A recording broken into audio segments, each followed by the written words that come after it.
Pada episode ketiga di mana Yong Eun bertemu Jae-guk di studio foto, Jae-guk menanyakan apakah ia mengenal Yoo So-wan. Kelas balik 10 tahun yang lalu di Paris, Yoo So-wan mencari Yo Eun di tempat kerjanya. Entah bagaimana ceritanya, tiba-tiba mereka dekat dan berpacaran.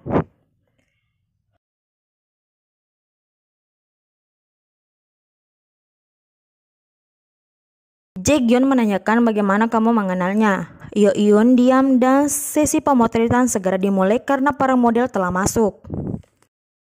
Hwang Ji-suk sebagai atasannya menelpon dan meminta bantuan kepada Yong Eun agar dijodohkan dengan Mr. J.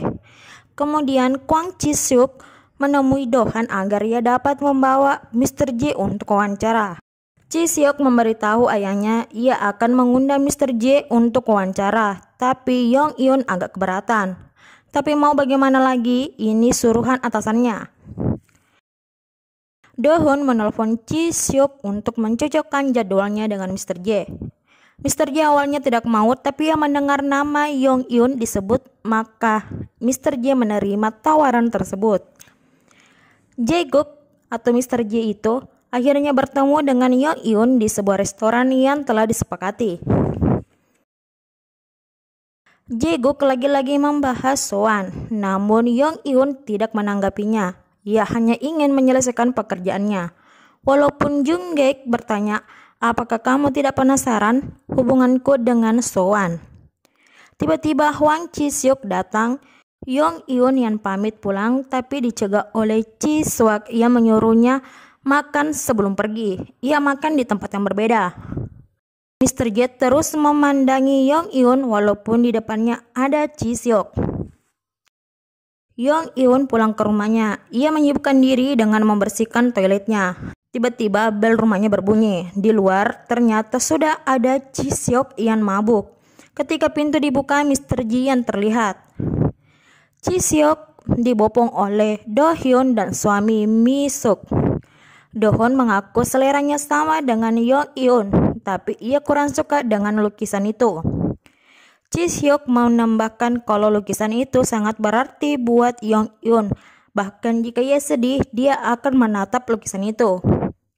Tiba-tiba Mr. J mengatakan, ayo minum satu gelas lagi. Dan Yong Eun pergi mengambilkan anggur untuk mereka. Namun Yong Eun tidak ikut minum karena ia harus bekerja. Ia ke ruangannya meninggalkan tamunya dan memperbaiki rambutnya yang berantakan. Namun, ia mengatakan ini sudah terlambat karena Mr. J telah melihatnya. Masuk ke ruangan itu dan Yo Eun menyuruhnya ikut bergabung minum karena Ji-suk menyukai Mr. J dan meminta Yo Eun untuk menjodohkan mereka.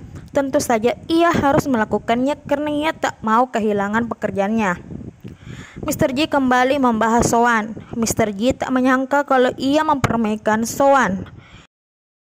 Eun berkata kalau ia tidak meninggalkannya, melainkan dia yang telah meninggalkanku tanpa memberi kabar. Yong Eun mengingat masa lalunya. Ia menunggu So-wan yang tak kunjung datang. Yo Eun tidak mengetahui So-wan kecelakaan dan meninggal. Yang ia tahu kalau So-wan telah mencampakkannya, terus mempertanyakan apakah aku kurang baik sehingga aku dicampakkan.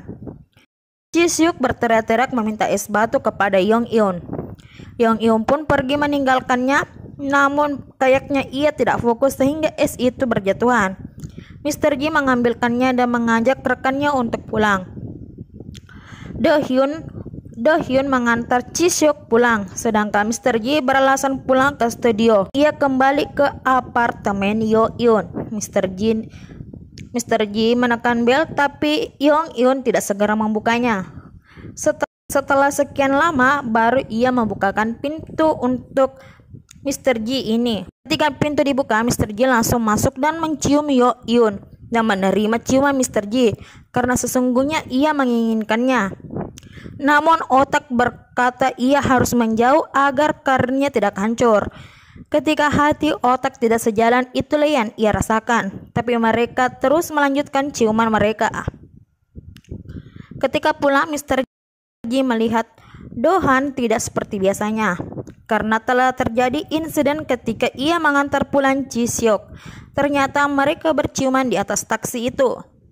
Mr. Ji mengatakan kalau wawancara dibatalkan. Ternyata ada masalah di kantor Yong Eun. Desain Yong Eun telah dicuri orang dan telah dipasarkan dengan harga murah. Ternyata penjahit kepercayaannya telah diam-diam mencuri desainnya untuk perusahaan lain. Atasan Yong Eun menyuruh membuang desain itu. Asisten baru Yong Eun merasa bersalah karena telah membuat desain itu bocor dan ia ingin mengundurkan diri, tapi Yong Eun melarangnya. Yong Eun mendatangi penjahit itu dan memarahinya. Ia pun ke pasar untuk melihat desainnya telah terjual di pasar. Hatinya pun benar-benar hancur. Tapi ia mengingat perkataan Mr. Ji, lakukan apa yang engkau inginkan. Ia menelpon asistennya dan menyuruhnya untuk meluncurkan desain itu hari ini. Namun manajernya marah dan meminta agar dia ke kantor. Yong Eun benar-benar kacau hingga ia tak bisa memasukkan HP-nya di tas. Ketika ia memungut HP-nya, Mr. Ji datang dan memayungkannya dan menanyakan apakah dia baik-baik saja. Ia menyuruh Yong Eun makan walau sekali saja. Yong Eun langsung teringat dengan perkataan Soan yang perlu melakukan hal yang sama. Menanyakan apakah hubunganmu dengan Soan, dan Mr. Ji pun berkata kalau ia adalah saudara laki-lakiku dan ia telah meninggal 10 tahun yang lalu.